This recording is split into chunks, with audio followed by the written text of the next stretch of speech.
श्री कृष्णा श्री कृष्णा श्री कृष्णा श्री कृष्णा। गुरुर्ब्रह्मा गुरुर्विष्णु गुरुर्देवो महेश्वरः गुरु साक्षात् परं ब्रह्म तस्मै श्री गुरवे नमः। तस्मै श्री गुरवे नमः।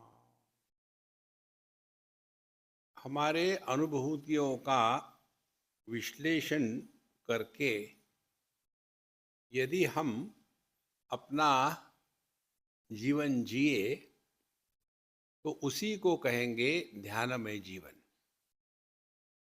अब अपने अनुभूतियों का विश्लेषण कैसा करें? हर एक अनुभव में तीन बातें होती है। एक अनुभव का क्षेत्र, दूसरा उसका अनुभव और तीसरा अनुभव करने वाला। अब ये तीन में कौन महत्व का है और ये तीन में साधना किसको करनी है?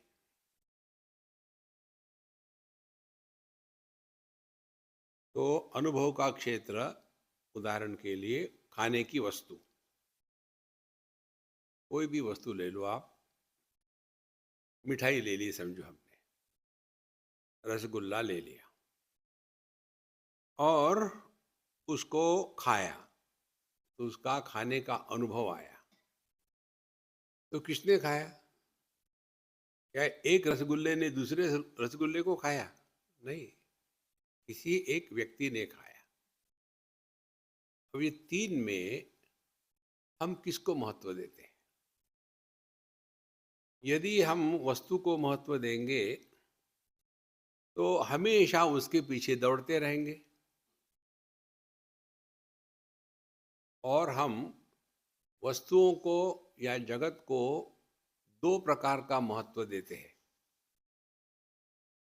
एक तो हम किसी वस्तु को या स्थान को या व्यक्ति को अच्छा समझ करके उसके पीछे दौड़ते हैं, या तो हम किसी वस्तु को, स्थान को खराब समझ करके उससे दूर दौड़ते हैं। तो जगत के वस्तुओं के प्रति दो हमारी धारणाएं होती है, राग और द्वेष। ये दोनों जो है हमको जीवन में दौड़ाते रहती है। जिसके प्रति राग है उसके तरफ दौड़ेंगे, जिसके प्रति दोष द्वेष है उससे दूर दौड़ेंगे। तो पूरा हमारा जीवन ये दौड़ा दौड़ी में ही चला जाता है। और विचित्र बात ये है, ये हमको समझ में नहीं आता, क्योंकि हम अपने मन में जो विषयों के प्रति राग द्वेष है उसको इतना सत्य मान करके चलते हैं कि मानो वही जीवन का अंतिम सत्य है। तो ध्यानमय जीवन माने क्या? इधर ध्यान देना कि क्या हम जगत में वस्तु व्यक्तियों के साथ जो व्यवहार कर रहे हैं उस व्यवहार का प्रेरक कौन है? राग है या द्वेष है? और इस जगत में व्यवहार करते समय प्रेरक कौन होना चाहिए? तो कोई भी व्यक्ति इसको निश्चित रूप से स्वीकार करेगा कि हम अपने जीवन में राग द्वेष के द्वारा प्रेरित होकर के तो जी लिए हैं, उसमें हमको शांति मिली क्या? और यदि नहीं मिली तो फिर कोई दूसरा ऑप्शन ढूंढना है। तो दूसरा ऑप्शन क्या होगा? दूसरा ऑप्शन हमारे शास्त्र बताते हैं कि क्या योग्य है, क्या अयोग्य है, क्या हमारे लिए उपयोगी है, क्या हमारे लिए हानिकारक है। हम देखो कितने पेयर्स हो गए, राग द्वेष की पेयर जोड़ी। फिर योग्य अयोग्य की जोड़ी हमारे लिए अम, अच्छा या बुरा, माने हमारे लिए उपयोगी है या हानिकारक है। अब इसमें से चूज करना है। ये चूज करके हम जब जीते हैं हमेशा इसी सिद्धांत पर, तो हमारा जीवन ध्यानमय होगा। और इसके पीछे फिर चिंतन चाहिए। तो पहले राग द्वेष को लेकर के चिंतन। ये राग द्वेष के पीछे कोई भी लॉजिक नहीं, रीजन नहीं। कोई व्यक्ति हमको अच्छा लगता है, कोई नहीं लगता, कोई वस्तु अच्छी लगती है, नहीं लगती, और फिर उसके द्वारा हम इतने प्रभावित हो जाते हैं कि मानो वही जीवन का अंतिम है। तो यहां से हमको निकलना है। क्या लॉजिक है? कोई ठीक है, कोई ऐसा तो है अपने को, क्या करना, why should we get disturb. अच्छा, दूसरी बात, हमारे लिए योग्य क्या है? क्या हमारे लिए राग द्वेष के द्वारा प्रेरित होकर की जिंदगी भर दौड़ना योग्य है या समझदारी से शांत रहना योग्य है? ये निर्णय ले लो। तो समझदारी किस में होगी कि राग द्वेष से प्रेरित नहीं होना, क्योंकि अब हमारा ध्यान दुनिया से और दुनिया के प्रति जो राग द्वेष है उससे हट करके अपने मन के शांति की तरफ आ गया है।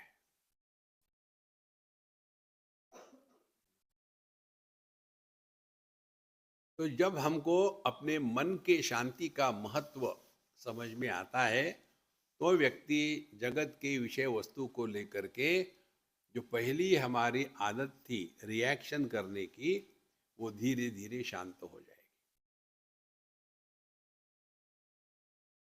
कारण क्या है? दुनिया को तो हम कुछ कर नहीं सकते।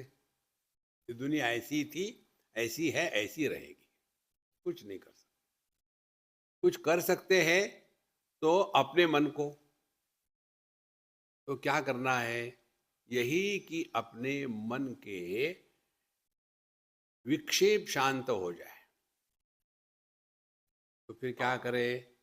विक्षेप को शांत होने के लिए समझदारी चाहिए। समझदारी यही है कि किसी अन्य वस्तु व्यक्ति के कारण दुखी होना, इससे बड़ी बेवकूफी क्या हो सकती है? जो व्यक्ति अन्य के कारण दुखी होता है उसको कोई नहीं सुधार सकता।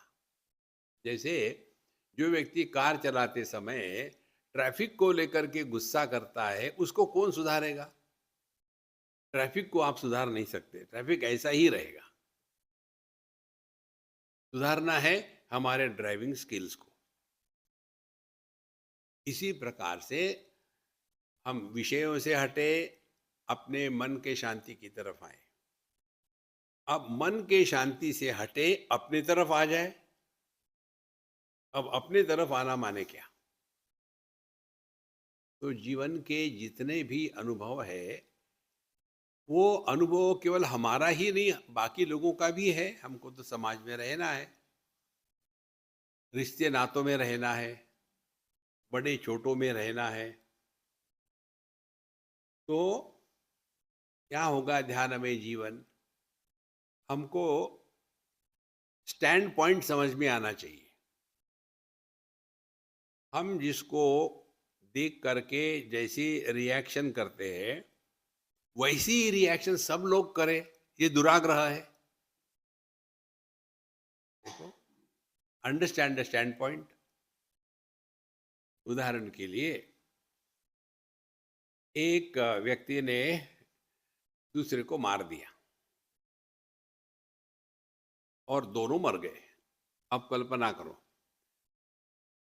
हमारे राजीव गांधी महाराज और वो जो स्त्री जिसने उसको अपने को फूंक करके मार दिया, समझो दोनों जिंदा हो गए, आपके सामने आए और आपने पूछा, भाई देखो राजीव गांधी को मार दिया, तो राजीव गांधी, तुम बताओ, उसने ठीक किया? बिल्कुल नहीं, उसने गलत किया। उस स्त्री को पूछो, जब मैंने अपने आप को मार दिया तो गलत कैसा होगा? तो हर एक व्यक्ति अपने स्टैंड पॉइंट से ठीक होता है। कितनी महत्व की बात है। तो यदि हम अगले व्यक्ति का स्टैंड पॉइंट समझे तो मिसअंडरस्टैंडिंग नहीं होगी।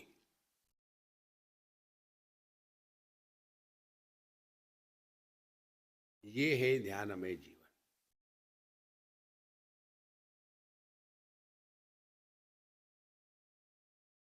तो फिर हम जगत में रहते समय रिएक्शन नहीं करेंगे।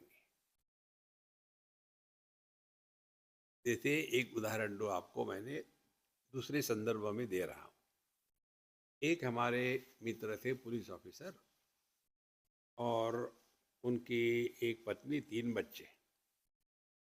एक दिन सुबह सुबह आए वो, कहाँ से, 4 बजे, घर में दरवाजा ठकठकाने के पहले ही गिर गए और मर गए। अब जब हमको पता चला, हम गए, और बम्बई की बात है, तो दुख होना ही है, नेचुरली रोना धोना शुरू था। उनका जो लड़का था वो मुझे उल्टी सीधी बातें कहने लग गया। ये कैसे हो सकता है, पिताजी तो आपको इतना मानते थे, गुरु मानते थे, भगवान मानते थे, फिर आपने क्या किया, क्यों नहीं बचाया? ये सब बकवास है, मैं सब भगवान को घर से फेंक दूंगा। अब वो इस प्रकार से जब व्यवहार कर रहा था मेरे साथ, तो बाकी के जो लोग थे उसको चुप करने का प्रयत्न कर रहे हैं। चुप मत करो उसको, वो ठीक कह रहा है।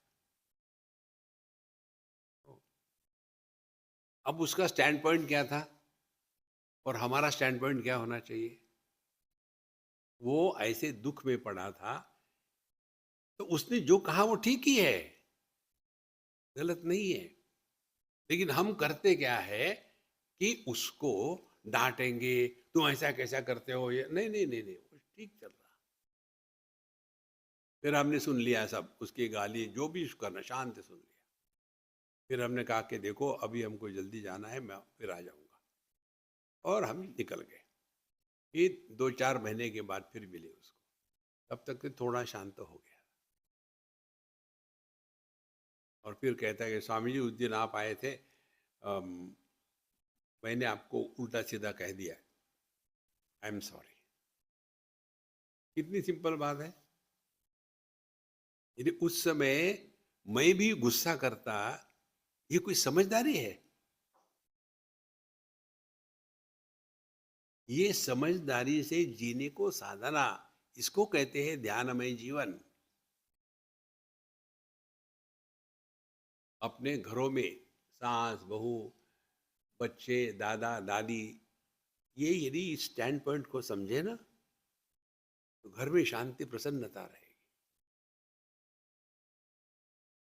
और ये कोई सिखा नहीं सकता, आप उनका स्टैंड पॉइंट ले लो। एक जगह की बात है, जो सास थी और बहू, अब बहू इंपोर्ट हुई थी नेपाल से, वॉशिंगटन की बात है, और 2-3 महीने रहने के बाद उसने अपना रंग दिखाना शुरू कर दिया, बहू ने।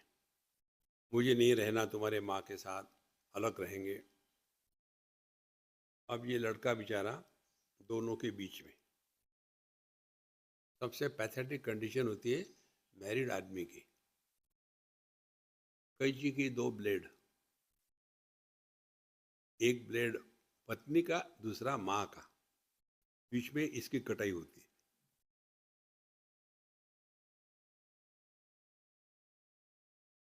फिर इसमें दो में से कम एक तो समझ हो। तो उसके माँ ने कहा, ऐसी सांस दुनिया में नहीं होती, लेकिन वो थी।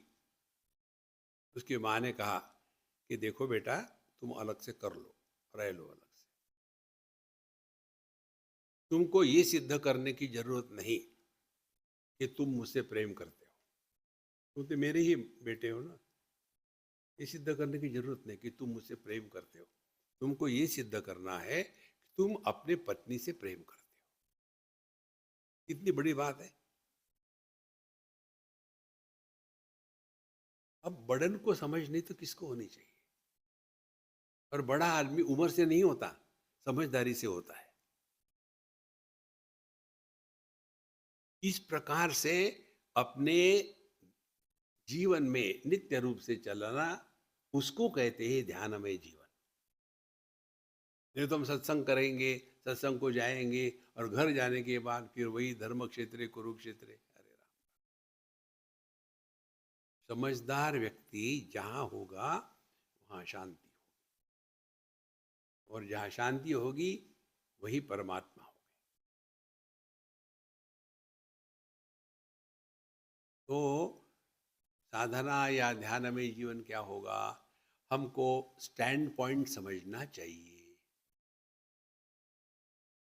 जब ऐसा हुआ, उसी केस को आगे बढ़ाते हैं। ऐसा हुआ तो लड़के ने कहा ठीक है मम्मी आप जो कहते हो कैसे करेंगे, तो अलग हो गया। 4-6 महीने जाने के बाद उसके पत्नी ने पूछा कि तुम गए नहीं मम्मी के पास? नहीं कोई ज़रूरत नहीं, मम्मी के पास क्या जाना है, क्या मुझे उसके सामने सिद्ध करना है कि मैं माँ से प्रेम करता हूँ? जरूरत ही नहीं कुछ, वो भी समझती है हमने अलग होने रहकर रहने प्रयत्न किया, वैसे ही रहेंगे। अब उसको खटकने लग गई। देखो, झगड़ा करते तो नहीं होता। बोले नहीं तुम एक आध बार जाया करो। बोले क्या जरूरत है, मम्मी तो है, मम्मी को क्या बताना पड़ेगा मैं प्यार करता हूँ, ठीक है जो है वो। और फिर इसको लगने लगा अरे मैंने शुरू किया था कुछ ना कुछ, जरा धर्म क्षेत्र कुरुक्षेत्र होगा, कुछ हो ही नहीं रहा। शांति है, ना तो मेरी सास कुछ कह रही है ना तो मेरा पति कुछ कह रहा है, सब शांति से चल रहा है। अब इसकी जो एक्जिमा थी जीभ की, एक्जिमा शांत हो गई। और फिर दोनों साथ में रहने का निर्णय ले लिया। तो उस समय भी देखो बेटा, हम लोग बूढ़े हैं, तुम अभी जवान हो, अपना मस्त लाइफ जियो, कभी कभी आ जाना, कोई जरूरत नहीं आने की। ये समझदारी से जीना, ये है साधना। ये तो कितनी जगह आपने स्वयं देखा होगा, खूब मेडिटेशन करते हैं, खूब मंदिरों में घंटी बजाते हैं, खूब दान धर्म करते हैं, लेकिन मन में राग द्वेष काम क्रोध इसका तूफान है।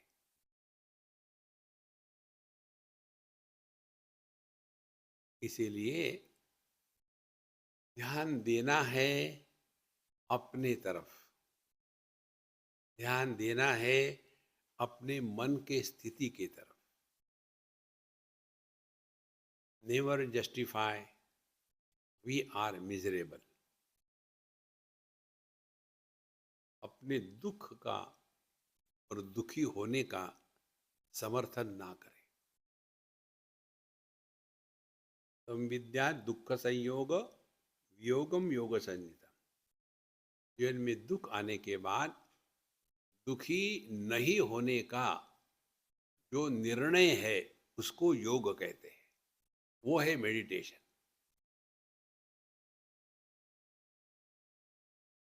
और उसके लिए साधना क्या है? निश्चयेन योक्तव्य, एकदम दृढ़ निश्चय कर लो, रिएक्शन नहीं करेंगे, फिर रिस्पॉन्ड करेंगे। रिएक्शन क्या होती है? कल देखा हमने, रिएक्शन होती है हमारे डिफॉल्ट सेटिंग। फट से बोल देना, फट से कमेंट करना, एकदम इवैल्यूएट करना, पुराने बातें खोद खोद करके निकालना, ये रिएक्शन है।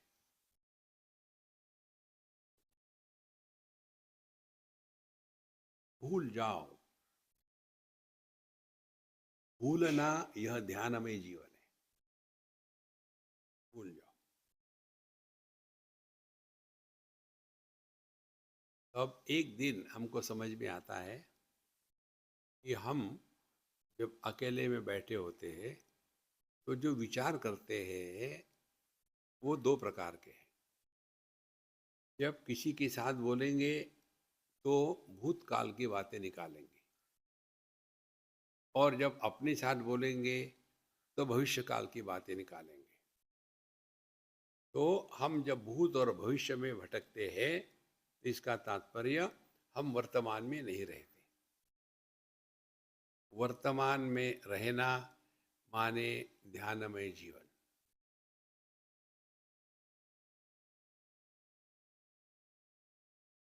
करना नहीं, रहना। वर्तमान में रहने के लिए हमको कुछ प्रयत्न नहीं करने पड़ते। यदि भूत में जाएंगे, भविष्य में जाएंगे, तो बहुत प्रयत्न करने पड़ते हैं।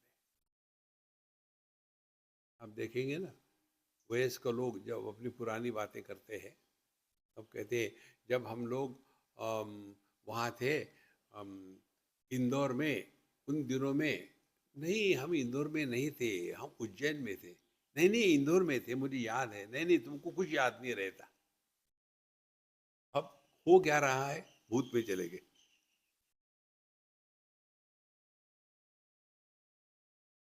उसी प्रकार से भविष्य, पता नहीं क्या होने वाला है। अरे क्या होने पता नहीं, तो मौज में रहो ना।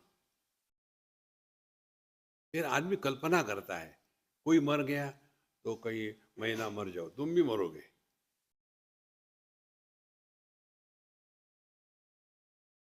तो ध्यानमय जीवन का अर्थ क्या हो गया?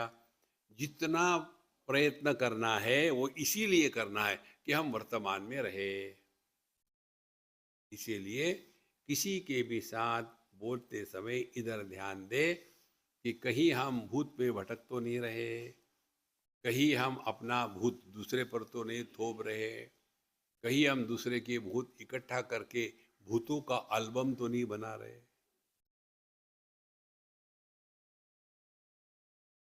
तो महाराज,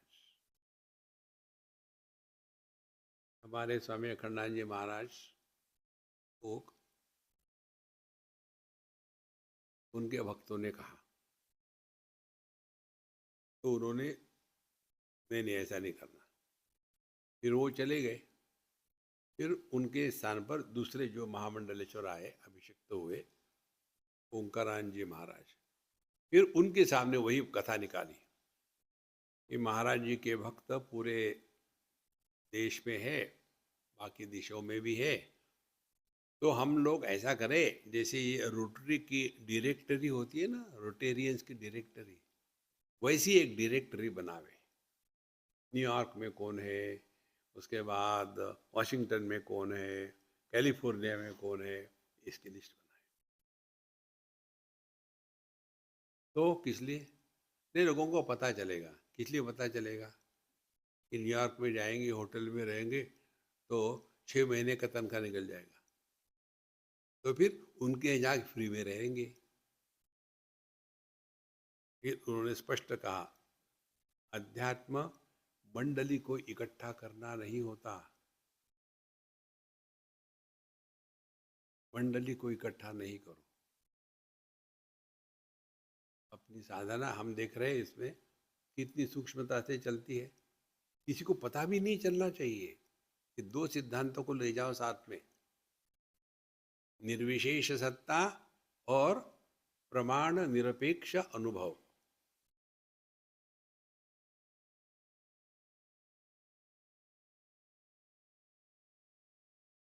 निर्विशेष सत्ता माने हम अन्य लोगों से विशेष है,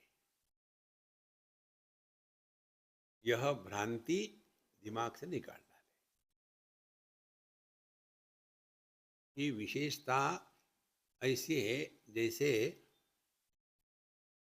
घर में रहने वाली जो मक्खी होती है ना, मक्खी को कहते हैं मस्का डोमेस्टिका। उसको ये विवेक नहीं है कहाँ बैठूं। भगवान का प्रसाद होगा उस पर बैठेगी, बगल में गंदगी होगी उस पर बैठेगी।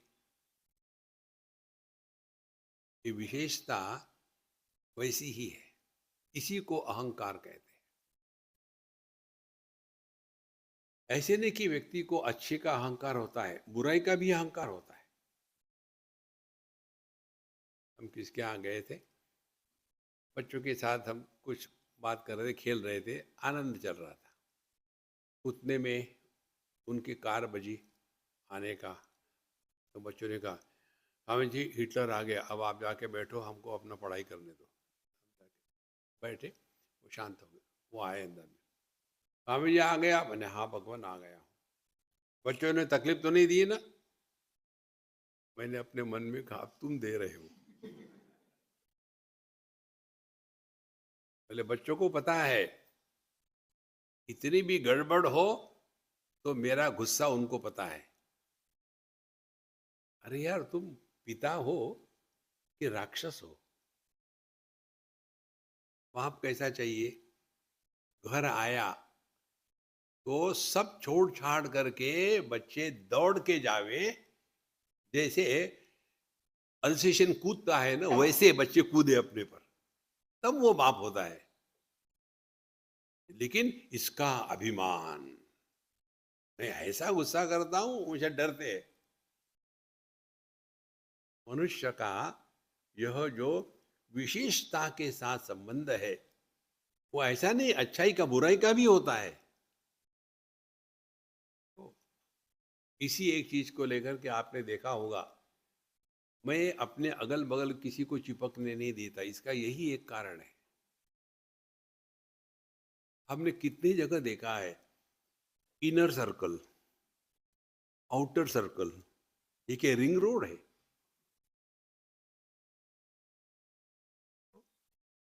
सबके साथ रहना है, लेकिन विशेषता निर्माण ना हो। जहां विशेषता निर्माण हो जाती है वहां संसार शुरू हो जाता है। भगवान कहते हैं भगवत गीता में ना, पढ़ना और जीवन में उतारना। समोहम सर्वभूतेषु न मे द्वेषोस्ति न प्रिय। हमारे लिए कोई अपना पराया नहीं, ये अध्यात्म है, यह ध्यान में जीवन। तो कई बार आपने देखा होगा, हाँ हम तो महाराज जी को जानते हैं, जब वो छोटे थे ना तब से जानते हैं। अब किसने पूछा? और इसीलिए शास्त्र बताते हैं। और वैसे हमारे स्वामी नारायण संप्रदाय है ना, उनमें 5 नियम साधुओं को लगाते हैं। 5। पहला नियम, वो सिले हुए कपड़े नहीं पहनते। माने जैसे हम पहनते हैं ना धोती, उसके बाद शर्ट या जैकेट, वो ऐसे वो कपड़े नहीं पहनते। एक नियम उनका। दूसरा नियम, वो पैसे को हाथ नहीं लगाते। तीसरा नियम, जब खाना खाएंगे तो बड़े थाली में या बड़े कटोरे में सब डाल करके मिक्स करके खा जाएंगे, अलग अलग नहीं खाएंगे। चौथा, वो स्त्री से बात नहीं करेंगे, देखेंगे नहीं। पांचवा, सबसे महत्व का, अपने रिश्तेदारों से, एक बार आपने दीक्षा ले ली, वो कहते साधु, एक बार साधु बन गए तो किसी भी रिश्तेदार से फोन नहीं, व्हाट्सएप नहीं, मैसेज नहीं, खबर नहीं, कोई पैदा हुआ कोई मरा, कुछ नहीं। ओ, ये तो आप देखेंगे कितने महात्माओं के आश्रम होते हैं, उसमें बड़ा भाई जो है वो चीफ ट्रस्टी होगा, और एक जो उनका कोई जवाई होगा तो वो कैशियर होगा। तो महाराज, हम आपको नाम नहीं बताएंगे, हम कहीं गए थे तो उन्होंने, हमने कहा हम वहाँ जा रहे हो, समझे आप वहाँ जाते हैं? मैंने बोला क्यों? बोले क्या वहाँ जाते हो? मैंने बोला मैं तो टाइम पास करने के लिए जाता हूँ। बोले वहाँ जितना पैसा आता है फॉरेन से, उनके जो भाई है और भतीजे हैं उनके, देखो पहले झोपड़पट्टी में रहते थे, अब उनके महल बन गए हैं, उनके इम्पोर्टेड कार है, कहाँ से आता है? ये उनको पैसा देते हैं भगत लोग और ये उड़ाते हैं। दूर रहो, दूर रहो, कोई विशेषता अपने में ना आए, फिर विशेष सत्ता। अहंकार इसी को कहते हैं, दुख इसी को होता है। कोई भी विशेषता नहीं, साधारण रहे। आपने देखा होगा ना, महात्मा जी जब आते हैं तो जैसे प्राइम मिनिस्टर की जो सिक्योरिटी होती है ना, वैसे इनकी सिक्योरिटी होती है। कौन क्या, कौन है? नहीं नहीं, महाराज जी से वो उपलब्ध नहीं है। मैं महाराज जी से बात करना चाहता हूँ। हाँ हाँ, मैं सेक्रेटरी हूँ, नहीं उपलब्ध। बाबा जी होकर के सेक्रेटरी चाहिए? तो महाराज, कोई भी विशेषता अपने आप पर ना रखे। इसी को दूसरे शब्दों में अब ट्राई करो, एकदम नो बड़ी करके बैठो कि इस समय आई एम नो बड़ी, कुछ बनो मत।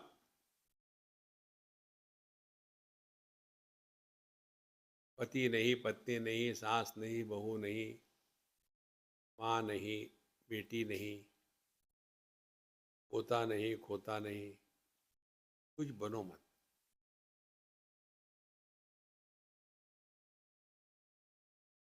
अब विचार करके देखो, विचार आते हैं क्या?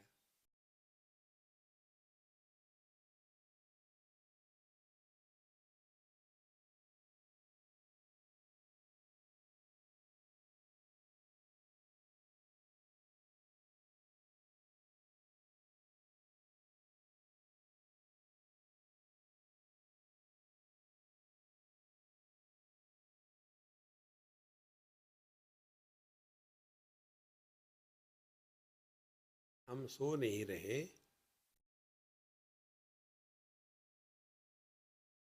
विचारों का जो बीज होता है, एक व्यक्तित्व, वही नहीं है,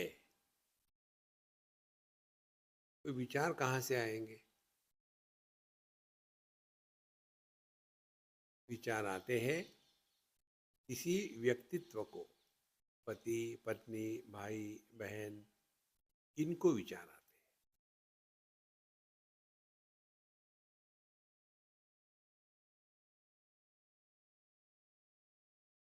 जब एक जगह बैठ के ऐसा संभव है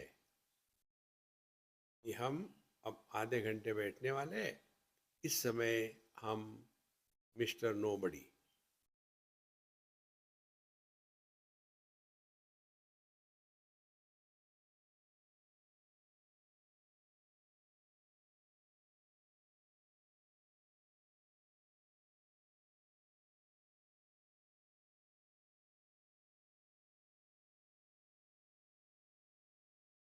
और इसी अनुभूति को हमेशा मेंटेन करना है। तो ये अनुभूति क्या है? इसमें नो बड़ी होने के कारण हम में कोई विशेषता नहीं है। इस समय हम निर्विशेष सत्ता है।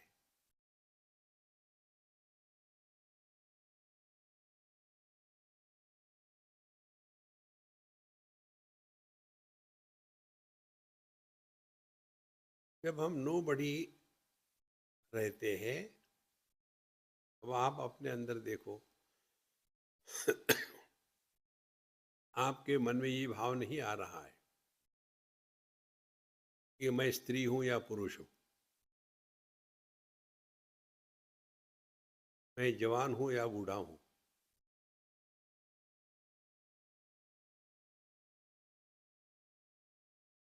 क्योंकि हम निरुपाधिक अनुभूति में स्थिर हो गए हैं।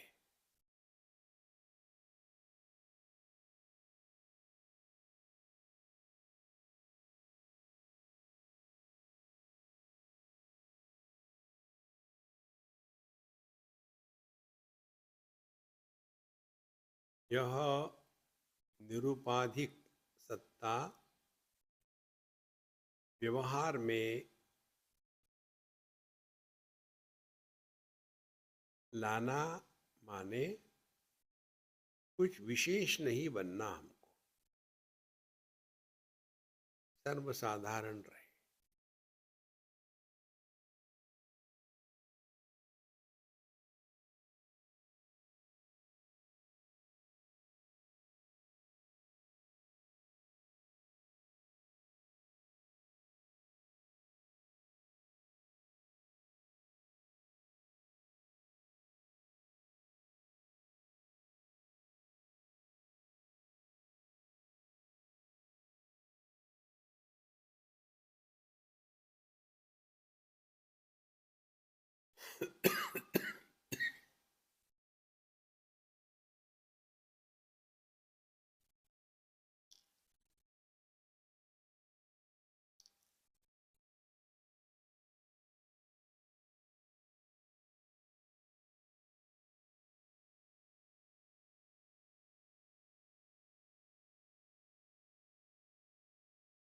जहाँ विशेषता स्वीकार की वहाँ व्यक्तित्व निर्माण हुआ।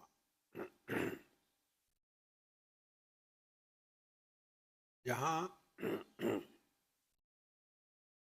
व्यक्तित्व निर्माण हुआ वहाँ कर्म निर्माण हुआ, और कर्म निर्माण हुआ तो हम मेडिटेशन करेंगे।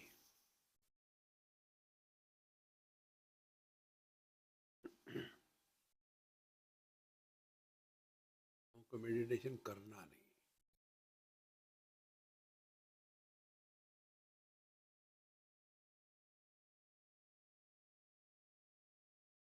Just be.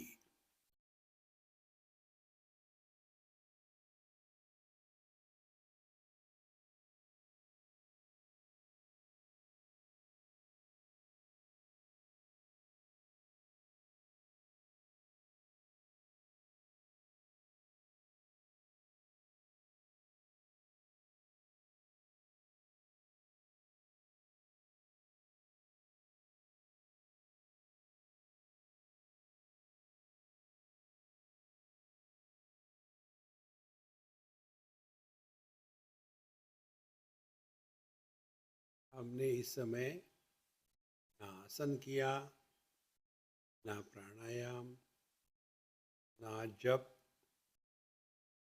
ना पूजा, ना कोई पाठ,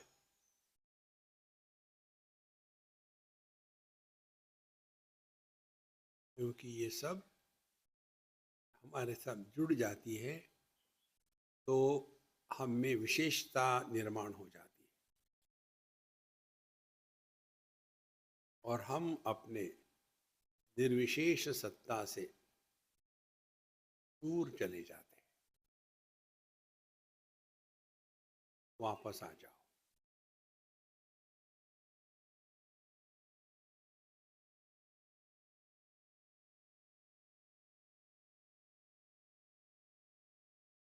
इस अनुभूति का वर्णन भगवान श्री कृष्ण भगवद गीता में कहते हैं, या निशा सर्वभूतानां तस्याम जागृति संयमी। साधारण व्यक्तियों के लिए जो तत्व है ही नहीं, उस निर्विशेष सत्ता में यह ज्ञानी पुरुष जग गया है।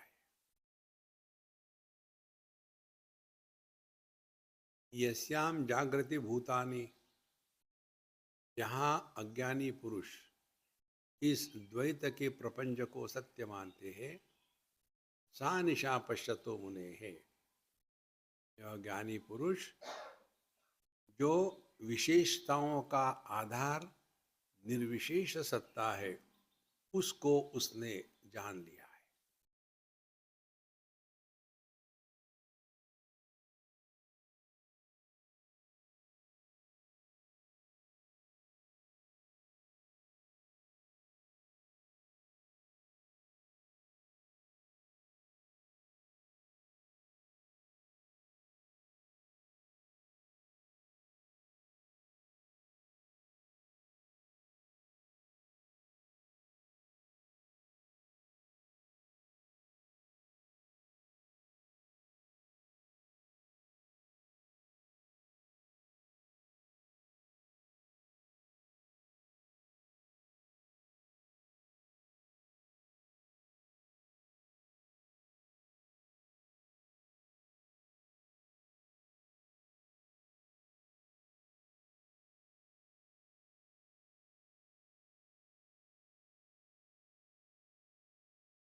इतनी सहजता से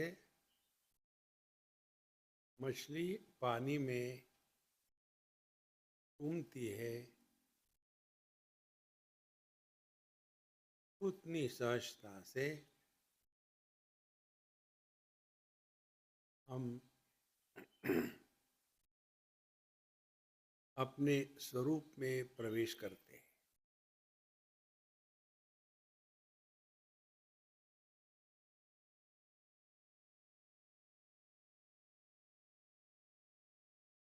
जैसे मछली पानी में सहज भाव से रहती है, वैसे ही ध्यानमय जीवन माने जीवन में सहजता आ गई है।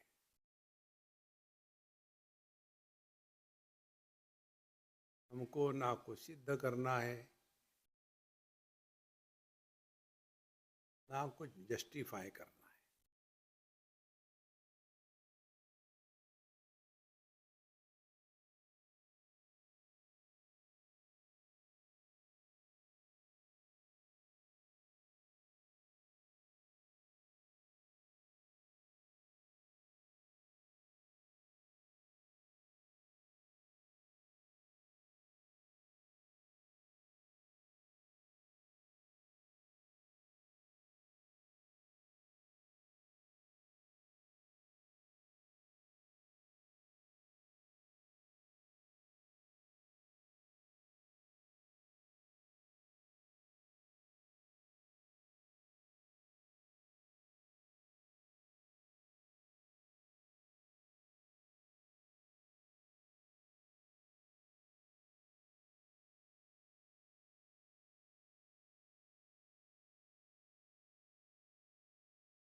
मौन रहे, अपने आप से ना बोले।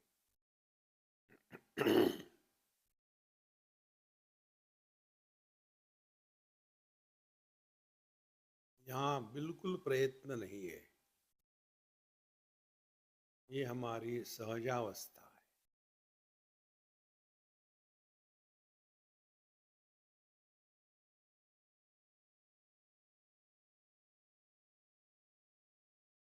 केवल प्रमाद के कारण हम अपने निर्विशेष सत्ता से मानो नीचे गिर गए थे और कुछ विशेषताओं में फंस गए थे।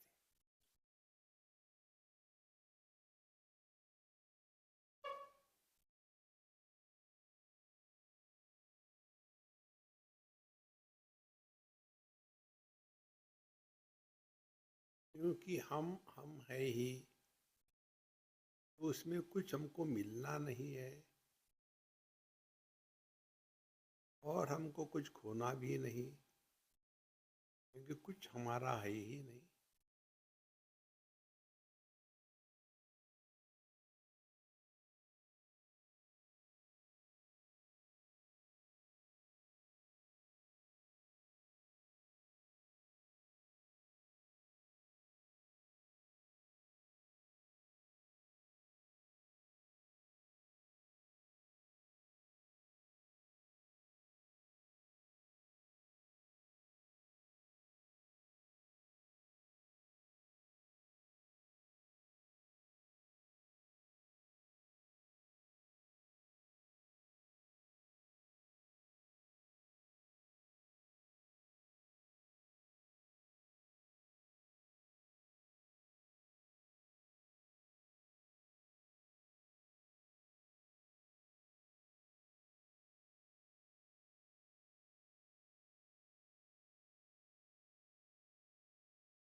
विचार करना माने हम अपने आप से बोलते हैं।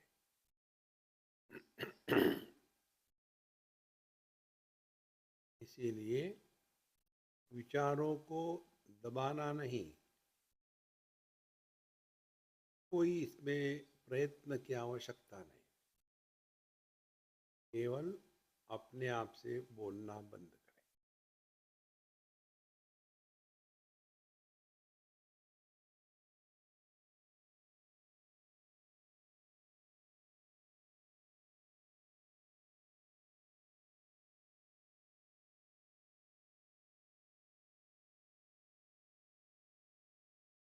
यह जो मौन है, यही परमात्मा है।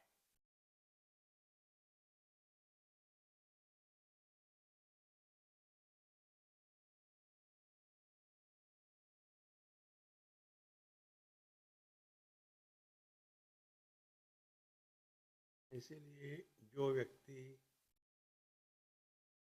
ना कम बोलता है,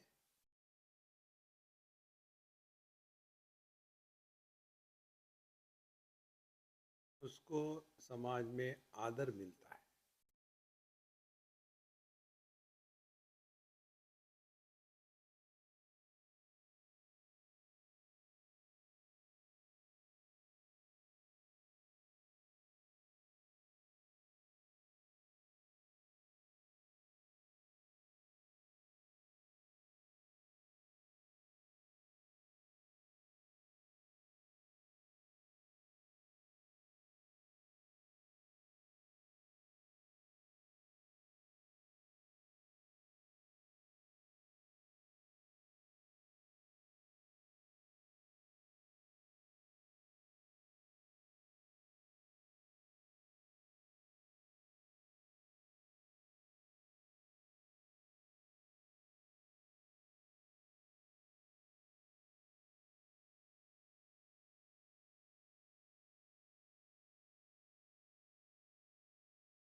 शब्द को श्रवण कर रहे हैं, लेकिन श्रोता निर्माण नहीं हो रहा है। अनुभव है, लेकिन अनुभव करता नहीं है। और इसीलिए ध्यानमय जीवन में सफलता और विफलता दोनों ही नहीं होती।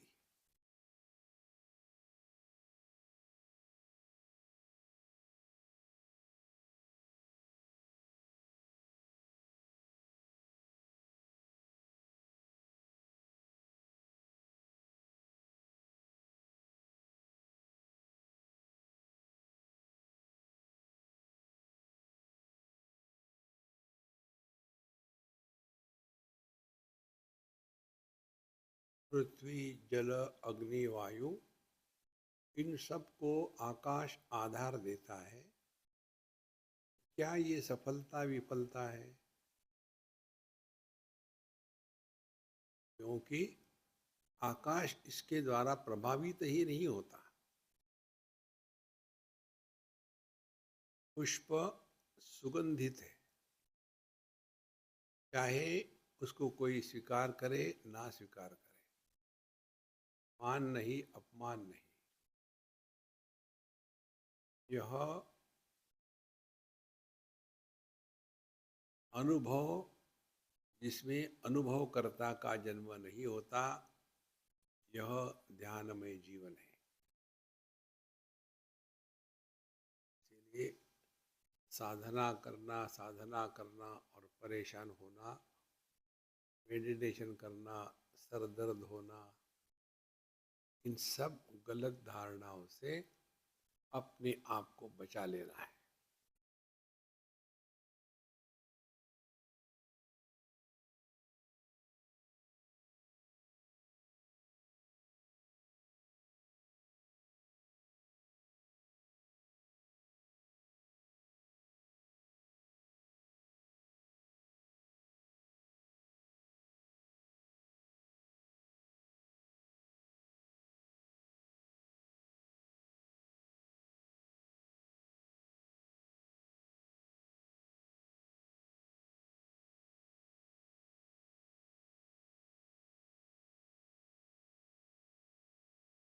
जितना आपका मन शांत है, उतना ही आपका शरीर शांत है,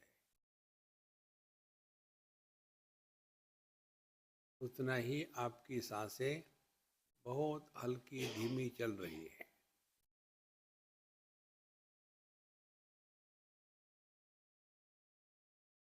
क्योंकि प्रकृति में विक्षेप नहीं, विकृति नहीं, और इसीलिए विशेषता नहीं।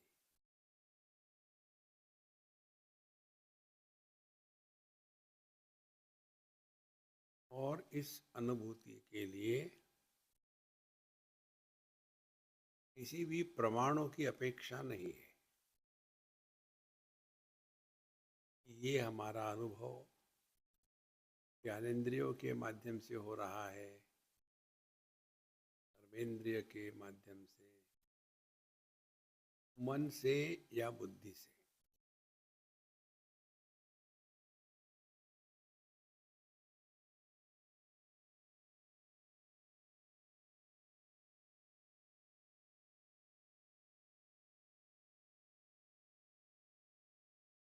निर्विशेष सत्ता प्रमाण निरपेक्ष अनुभूति होती है,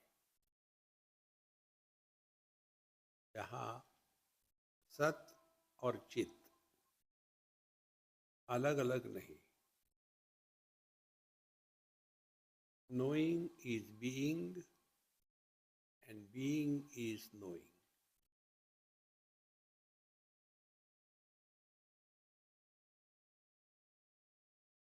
भक्ति में इसी को कहते हैं यमई वेश वृणते तेन लभ्यः तस्यैष आत्मा विवृणते तनुम स्वाम।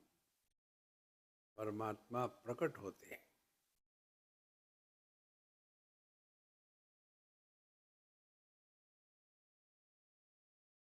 कहीं से आते नहीं, कहीं जाते नहीं।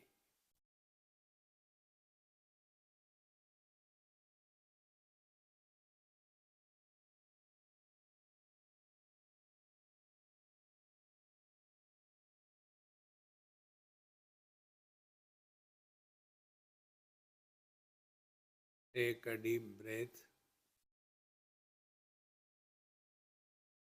दो बार सांस गहरी ले लो। हाथ पैर की उंगलियां धीरे से मोड़ लो। सब प्रभु चरणों में अर्पण करके खाली हो जाओ। इसकी स्मृति नहीं बन सकती, क्योंकि यह प्रमाण निरपेक्ष अनुभव था। तो ये अच्छा या बुरा दोनों भी नहीं हो सकते। क्योंकि इस अनुभव में अनुभवकर्ता का अभाव है, तो किसको याद रहेगा और कौन भूलेगा।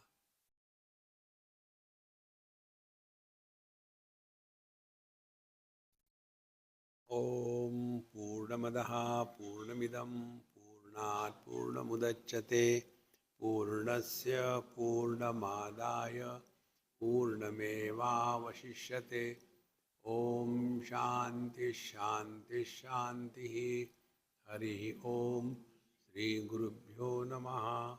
हरि ओम।